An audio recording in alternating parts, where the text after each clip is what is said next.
Preparar un encuentro para poder desarrollar un tema requiere de una tarea previa. Fundamentalmente los temas van emergiendo del encadenamiento de cuestiones que uno venía trabajando o de alguna charla circunstancial o de alguna película que hace algún planteo interesante que uno pueda llevar al análisis del devenir cotidiano. Hay temas que se van instalando y que tocan alguna fibra de uno. Yo hago un juego personal, lo llevo a mi experiencia, ¿no? Hago un juego personal respecto a la vocalización para poder hablar, para poder cantar, para poder realizar un conversatorio. Y entonces algunos títulos que van apareciendo en los programas o de alguna canción que me acuerdo los voy transformando en musiquita, ¿no? Y después me van quedando como huellas en la memoria y devienen en títulos, y esos títulos plantean cuestiones para conversar, para tratar, para analizar. Ejemplo, El último viento, o Las piedras caen fuerte, o Se escucharon voces.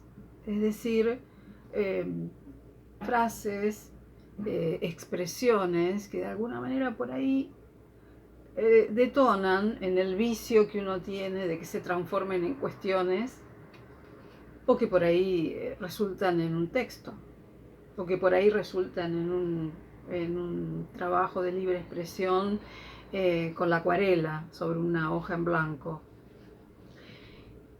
Todas esas son cuestiones espontáneas que van surgiendo, pero que notablemente se entrecruzan con ese hilo conductor que uno va desarrollando cuando uno está acostumbrado a llevar la reflexión allí. Todo es tema, desde la posibilidad de llevar adelante un trabajo de reflexión, todo es tema, aunque parezca banal, ¿no? Aunque parezca banal. Porque uno le va dando sentido a las palabras. Desde el punto de vista de la terapia vibracional se trabaja con el sonido,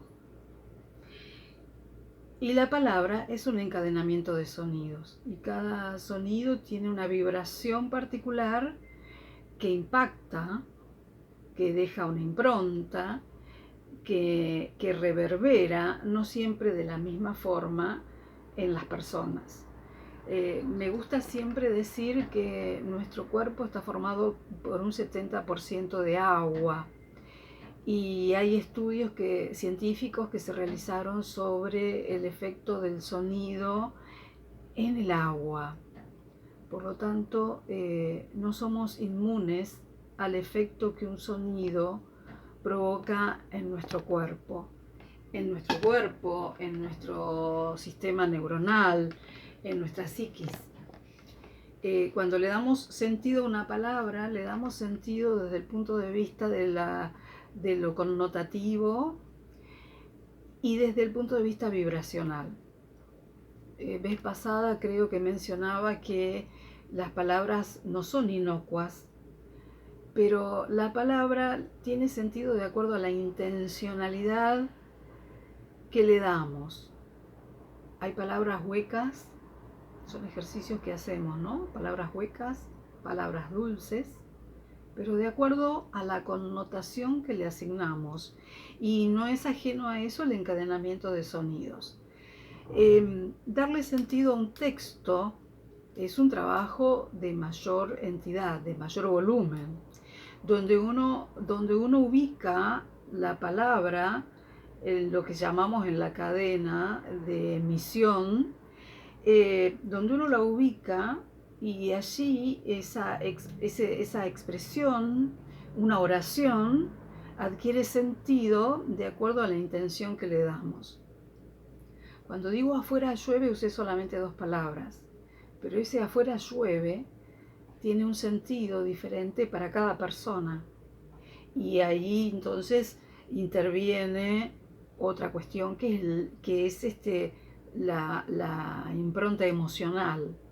En ese afuera llueve puede ser simplemente una información, un dato, un hecho concreto, simplemente desde el punto de vista descriptivo, o puede tener una connotación emocional encadenada a un sentimiento, referida a una experiencia personal. Por lo tanto, nada es inocuo. Ahora, en la comprensión del sentido, no solamente entra la cadena de sonidos, sino la emisión de la voz. Esto a lo que hacíamos referencia cuando grabamos el audio respecto al camino hacia mi propia voz. No solamente al tema de encontrar mi propia palabra, es decir, ejercer mi propia palabra, quién soy yo en este presente diciendo esto, quién hube de ser en otro tiempo diciendo lo mismo, pero desde otro punto de vista, desde otra representación emocional, con otra experiencia. ¿Quién seré yo repitiendo lo mismo en otra circunstancia? Dicho esto, es importante cómo influye la interpretación del sentido de lo que se dice, de lo que se escribe, de lo que se lee, a partir de un bagaje de la experiencia por un lado y de la capacidad de análisis que desarrolla el convertirse en hablantes eficientes, en lectores eficientes. Uno va enriqueciendo la posibilidad de reflexión sobre lo que decimos, sobre lo que hacemos, a partir del cultivo del sentido de las palabras a través de la propia experiencia, a través de la experiencia de otros. Uno se convierte en hablante eficiente, primero ejerciendo la lengua materna, y pareciera que uno siempre refiere a lo mismo, pero es así. La lengua materna se adquiere eficientemente en el ejercicio del vínculo con el primer círculo afectivo, es decir, lo que yo mencionaba la vez pasada como los primeros alfabetizadores emocionales. Allí nos convertimos en hablantes eficientes ejercitando la lengua materna. Hay hogares, no muchos, en los que se habla la lengua materna y un segundo idioma, lo que llamamos la segunda lengua, pero en general adquirimos las nociones de la lengua materna. Se llama materna porque es la que define, ¿no?, la patria. Y sin embargo, en la contradicción del mismo sentido de la palabra patria, porque patria refiere a pater, pater es el padre. Fíjense ustedes muchas veces cómo a lo largo del tiempo intentamos separar las funciones femeninas de las masculinas y el predominio de unos sobre otros y el ejercicio del poder de unos sobre otros, y sin embargo vamos pronunciando nuestro diccionario que vamos construyendo desde que empezamos a ejercernos como hablantes, tiene estas implicaciones. La palabra patria deviene de pater. Pater significa padre. Y sin embargo la palabra patria es femenina. Y algunos decían cambiémoslo por matria. Pero depende de la intencionalidad con que utilicemos el lenguaje. Pero mi análisis iba hacia esto, para que reflexionemos sobre esto, ¿no?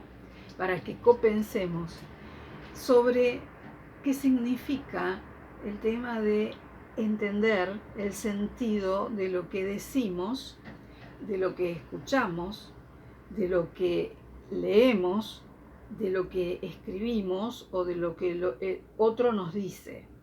Hay una expresión que suele repetir Jodorowsky, me gusta mucho Jodorowsky porque tiene una forma de hacer, de trabajar lo terapéutico muy sui generis y haciendo, es ecléctico, utiliza todos los recursos, ha construido una forma con su impronta personal, una forma de trabajar lo psicológico de una manera muy particular.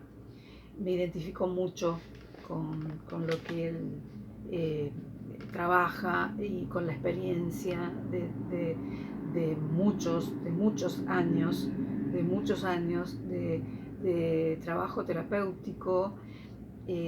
Sus libros de psicomagia son apasionantes. Retomando esto, él suele repetir esto de que hay muchísimas formas de no entenderse, ¿no? Una cosa es lo que yo digo, otra cosa es lo que el otro escucha, porque depende de la intencionalidad que yo puse para decir y de lo que el otro interpretó.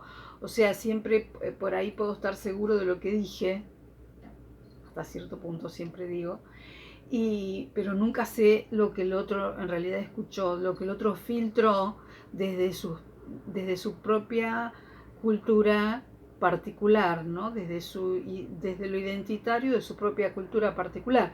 Cuando hablo de cultura, hablo de todo eso que hace que una persona y su circunstancia tenga un bagaje interpretativo. Asimismo pasa con la interpretación de lo que se lee. Recuerdo cuando cruzaba lingüística, hacíamos los análisis de los niveles de texto y para poder interpretar un texto hay muchos niveles de profundidad y uno se va haciendo cada vez más eficiente cuanto más pertinente sea la interpretación de eso que está leyendo. Por lo tanto, en las nuevas formas de interpretar la lectura se dice que leer es comprender. Ahora, lo que comprende uno no es unívoco, está atravesado por toda la historia personal, por toda su construcción cultural, por sus experiencias, por su enriquecimiento personal respecto a los estudios o a las vivencias, su propia intuición. Hay gente muy perceptiva y hay gente que es capaz de darle sentido a un texto bastante aproximado. No hay un sentido unívoco a la construcción de sentido de lo que uno lee. Y esto es respetable hasta cierto punto, porque si bien uno respeta el pensamiento divergente, y hay que hacerlo, porque permite la liberación del esquema interpretativo de alguien, por lo tanto se enriquece, también hay sentidos pertinentes, si no uno no podría construir lo verosímil. Esto que hablábamos la vez pasada, ¿no? Después de todo, ¿qué es la verdad? La verdad puede ser la mía, lo que yo construyo como verdad, que difiere de lo del otro. De allí que muchas veces en la divergencia no solamente está la riqueza, también está el aval para decir no nos entendemos, no nos comprendemos. Siempre hago referencia a la Torre de Babel, ¿no?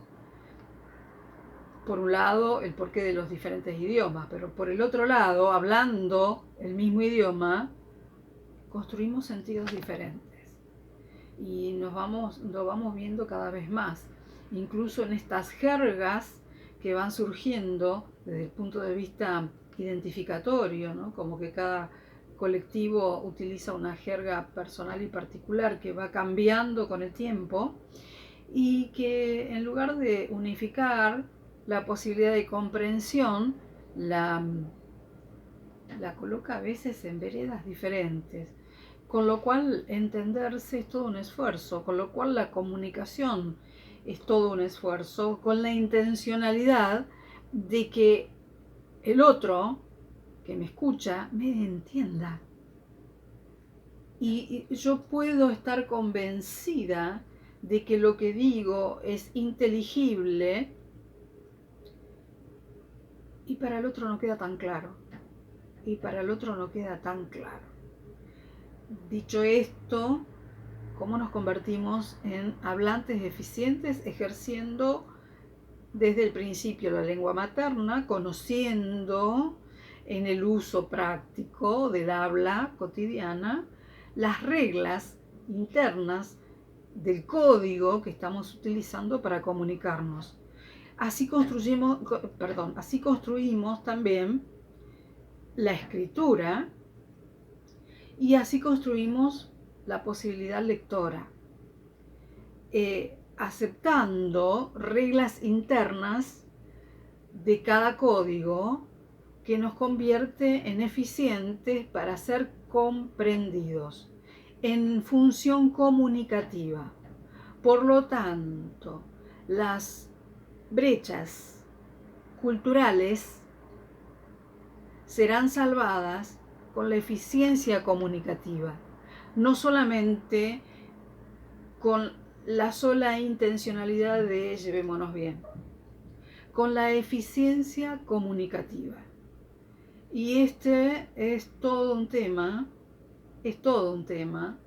que comienza desde las primeras palabras y comienza con la relación afectiva en el primer núcleo alfabetizador pequeño, que es el círculo afectivo que nos educa en primera instancia, y la importancia de la lengua materna, o sea, el lenguaje de mi lugar de pertenencia, ese que también va a construir lo identitario, que me va a ir sosteniendo esencialmente a lo largo de mi vida.